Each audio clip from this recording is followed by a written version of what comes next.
Hello students, आज हम कक्षा 10 का एक अध्याय है जैसे त्रिकोणमिति, sine theta, cos theta, tan theta आपने पढ़ा होगा।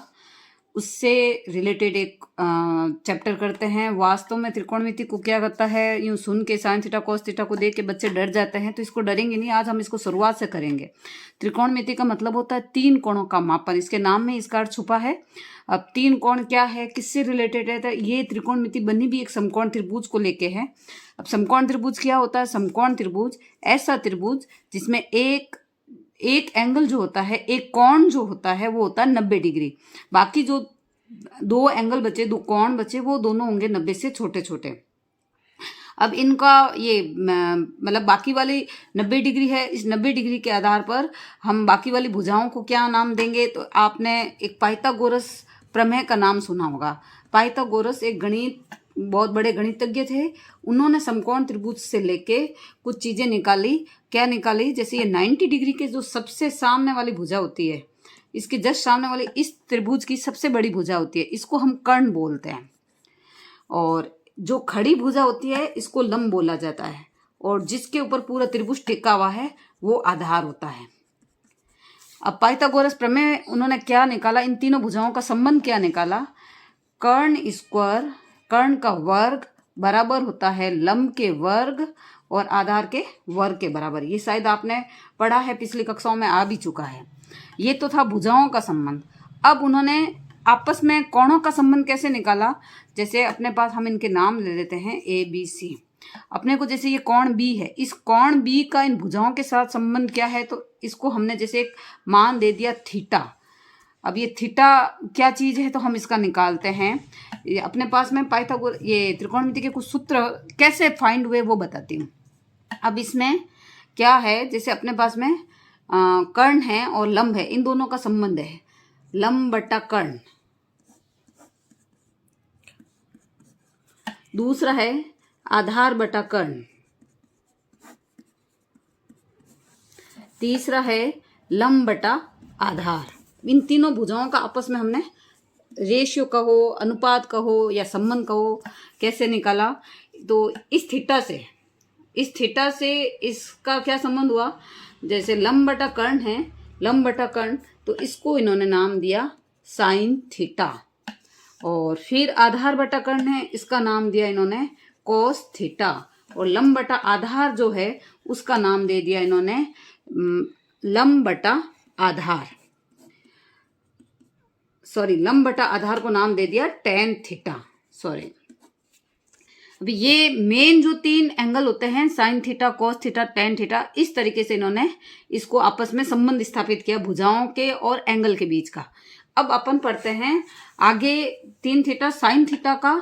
अब जैसे अगर हम कर्ण को उल्टा कर दे, मतलब ये साइन थीटा को उल्टा कर दे, कर्ण बटा लंब कर दे, तो ये बन जाता है कोसेक थीटा। कर्ण बटा आधार, ये बन जाता है सेक थीटा। आधार बटा लंब, ये बन जाता है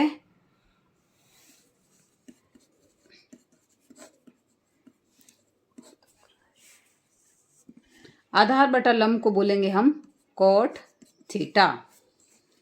अब आपके पास में 6 फॉर्मूले आ गए।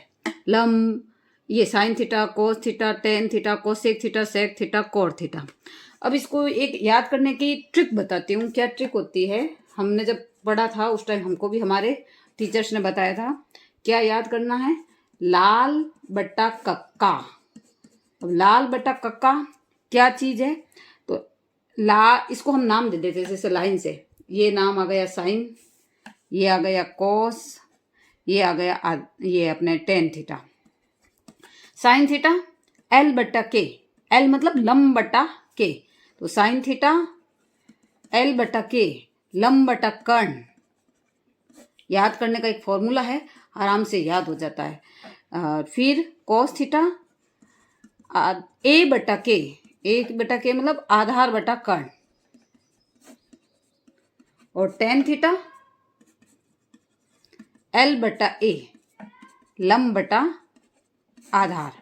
अब इसका जस्ट अपन उल्टा चलते हैं, मतलब यूं चलते हैं। ए बटा एल ये हो जाता है कोसेक थीटा, के बटा ए ये हो जाता है सेक थीटा, और के बटा एल ये हो जाता है आपका कोसेक थीटा। हम इसी प्रकार से मतलब ए बटा L sec theta cosec theta, sorry A cosec theta मतलब के बटा एल,